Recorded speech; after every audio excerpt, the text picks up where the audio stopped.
help yourself to breakfast. Anybody wants to sponsor breakfast, please let me know. Rishus Harav, this week's Parsha. Also, Who's your saying?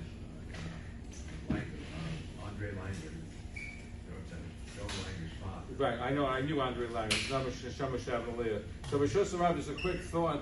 We learn about prayer, different aspects of prayer from this week's Parsha. One aspect we learn about Sedom, Avraham prays for Sedom. When we learn the laws of that A of 3, we also learn that Shemanesh is supposed to stand when you daven. So the question that's been raised is, Avram's prayer weren't answered. Why do we have to learn the laws of prayer from Tfilas, prayers that weren't answered? So the Rizal has a very interesting answer. He says that when the generation of the flood was destroyed, what happened to the neshama? What happened to the souls? They weren't supposed to go to Olam Haba, but God gave them one more chance, according to the Rizal. They were reincarnated into the souls of those of the Tower of Babel. Again, they failed the test.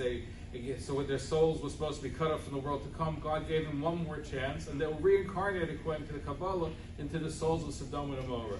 Avraham Avinu, according to the Rizal, knew this, and he knew that they were going to be reincarnated one more time into the souls of Bnei Yisrael when the time they left Egypt. So he prayed that also that their souls that should be able to withstand the test of Egypt. Again, Sedom was immoral, Egypt was immoral.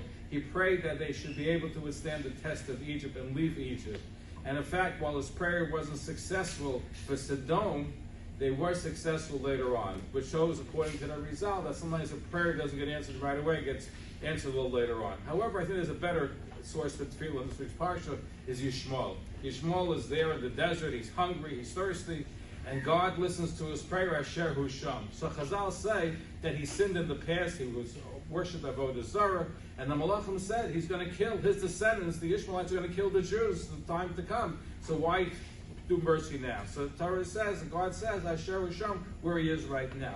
However, Rabbi Yaakov Galinsky has a little different spin. He says Yishmael was even a sinner then, but it shows the power of prayer. Even his mother prayed for Yishmael, and he prayed for himself.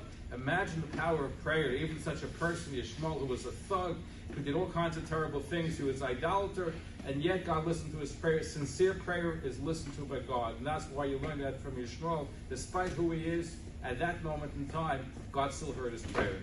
So imagine if we daven with kavanah, what it could really do. Have a wonderful day. Have a good Shabbos.